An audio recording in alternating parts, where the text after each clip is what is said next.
আসসালামু আলাইকুম। ষষ্ঠ শ্রেণীর প্রিয় শিক্ষার্থী বন্ধুরা, আজকের ভিডিওর আলোচ্য বিষয় হচ্ছে তোমাদের দ্বিতীয় অধ্যায় অনুপাত ও শতকরা এর ৪৬ নং পৃষ্ঠার ৩ নং প্রশ্নটি, এবং চাকরির পরীক্ষার জন্য এই অঙ্কগুলো বারবার এসে থাকে।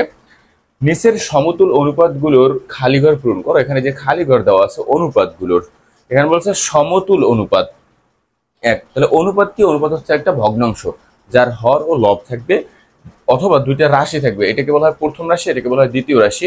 আবার এটা হচ্ছে তৃতীয় রাশি, এটা চতুর্থ রাশি। এইভাবে একটা নিয়ম আছে।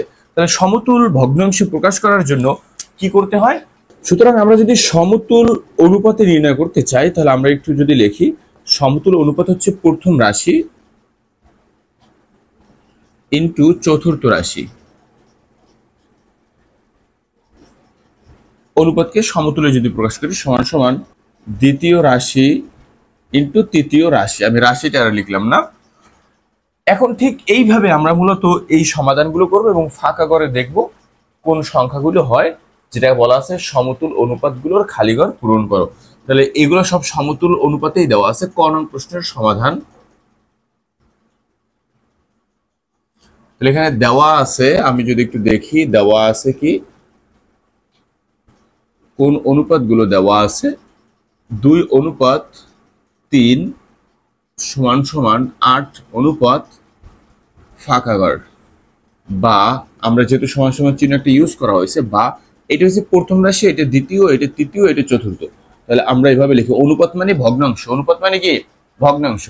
তাহলে এটা এভাবে লিখবো আমরা, 8 অনুপাত ফাঁকা ঘর, বা এখানে 2, এটা জানি আমরা ইকুয়াল চিহ্ন যদি থাকে, ভগ্নাংশের মাঝে যদি ইকুয়াল চিহ্ন থাকে, তখন আমরা ক্রস গুণন করি, অথবা আর গুণন যেটাকে বলতে পারি। তাহলে 2 ইন্টু, এখানে 2 এর সাথে ফাঁকা ঘর গুণ, এবং 3 এর সাথে 8 ইন্টু 8। এখন দেখো, এটা প্রথম রাশি, প্রথম রাশি ইন্টু চতুর্থ রাশি। এটা প্রথম রাশি আর এটা চতুর্থ রাশি। তাহলে হচ্ছে না, প্রথম রাশি ইন্টু চতুর্থ রাশি, দ্বিতীয় রাশি ইন্টু তৃতীয় রাশি।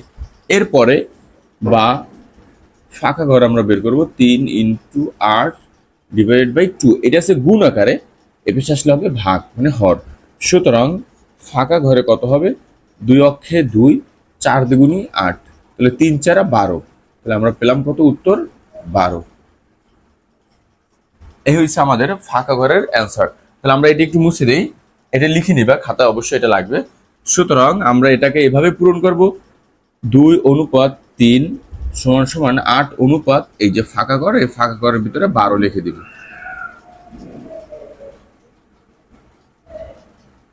এইখানে উত্তর লেখা সবচেয়ে উত্তম তোমাদের জন্য। এখন আমরা খ নং প্রশ্নের সমাধানে চলে যাই। এখানে লিখি খ, দেওয়া আছে লিখে তোমরা এই অঙ্কটা তুলবা, 5:6 সমান সমান ফাঁকা ঘর অনুপাত 36। বা লেখে আমরা এখানে লিখবো প্রথম রাশি ডিভাইডেড বাই দ্বিতীয় রাশি সমান সমান ফাঁকা ঘর ইন্টু চতুর্থ রাশি। এখন আমরা তো বলছি এইটার সাথে প্রথম রাশি গুণ চতুর্থ রাশি সমান সমান দ্বিতীয় রাশি ইন্টু তৃতীয় রাশি।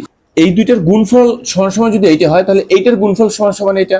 তাহলে আমরা এটাকে লিখতে পারি 6 গুণ 5। যেরকম আমি যদি বলি ক 5 সমান সমান ক, আমরা যদি বলি 5 সমান সমান ক, তাহলে আমরা ঘুরেই লিখতে পারি ক সমান সমান 5। সমান সমান মানে কি? উভয় পাশের মান সমান।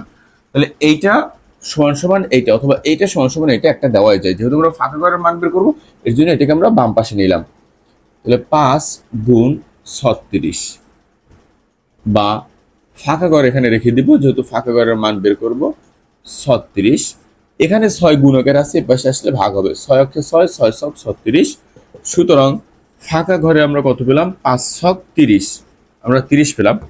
সুতরাং 5 অনুপাত 6 সমান সমান, এর ফাঁকা ঘরে হবে কত? 30 অনুপাত 36। এটা তো আছেই, আমার এখানে দেওয়া আছে 36। এইটা হচ্ছে তোমাদের খ নং প্রশ্নের সমাধান।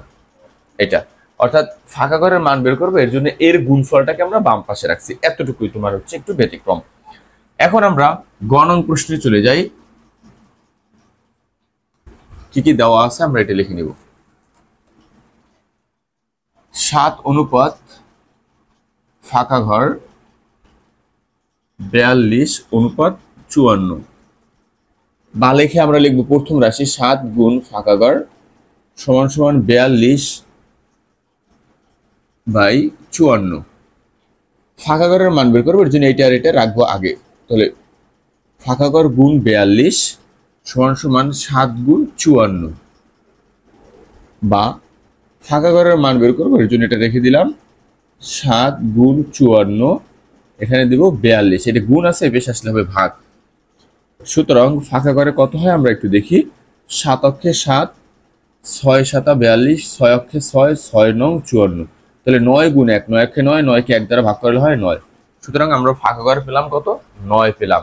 একটু আমরা যদি দেখি হয় কিনা, দেখো এখানে 6 7 42, এখানে আছে কত? 54, তাই না? 6 9 54, 6 7 42। দেখো এই এখানে 7 আছে, তাহলে এই 7 এর সাথে 6 গুণ করছি আমরা। 6 7, এখানে 7 আছে, তাহলে 6 7 42। এখন এই 54 কে যদি আমরা 6 দ্বারা ভাগ করি তাহলে হয় কত? 6 9 54। তাহলে এটাই হচ্ছে আমাদের আনসার, অর্থাৎ উভয়টাকেই আমরা 6 দ্বারা বা 6 অনুপাতে ভাগ করে নিলাম। এটা ছিল গ। এরপরে আমরা সর্বশেষ অঙ্ক ঘতে চলে যাই। ঘটা একটু দেখো তোমরা, এখানে বলা আছে প্রথমে ফাঁকা ঘর দেওয়া আছে, আমরা ফাঁকা ঘর দিলাম 9 সমান সমান 63/81। বা ফাঁকা ঘর প্রথম রাশি এটা, আর এটা হচ্ছে দ্বিতীয় রাশি, এটা লব হয়, এটা হর হয়। 63/81। যেহেতু ফাঁকা ঘর বের করবো, ফাঁকা ঘরের সাথে আছে 81 গুণ, তাহলে ফাঁকা ঘর গুণ 81, অর্থাৎ ক্রস গুণন বা আর গুণন কিন্তু এটাই হতে হবে। এর আগে এইভাবে করছিলাম, কারণ হচ্ছে এখানে ফাঁকা ঘর ছিল, এর জন্য। সমান সমান চিহ্ন মানে কি? এই পেশেরটা যা আর এই পেশেরটা আগে পরে লেখা সমানই। 9 গুণ 63। বা ফাঁকা ঘর রেখে দিলাম আমি 9 গুণ 63। এখানে 81 আছে গুণ আকারে, এই পেশে আসলে হবে ভাগ। 9 অক্ষে 9, 9 নং 81, 9 অক্ষে 9, 7 নং 63। তাহলে আমরা 9 দ্বারা কাটাকাটি করার 7 গুণ 1, 7 অক্ষে 7, 7 কে 1 দ্বারা ভাগ করলে হয় 7। তাহলে আমরা ফাঁকা ঘর সমান সমান কত পেলাম? 7। আমরা এখানে বলছে নিচের সমতুল অনুপাতগুলোর খালি ঘর পূরণ করো।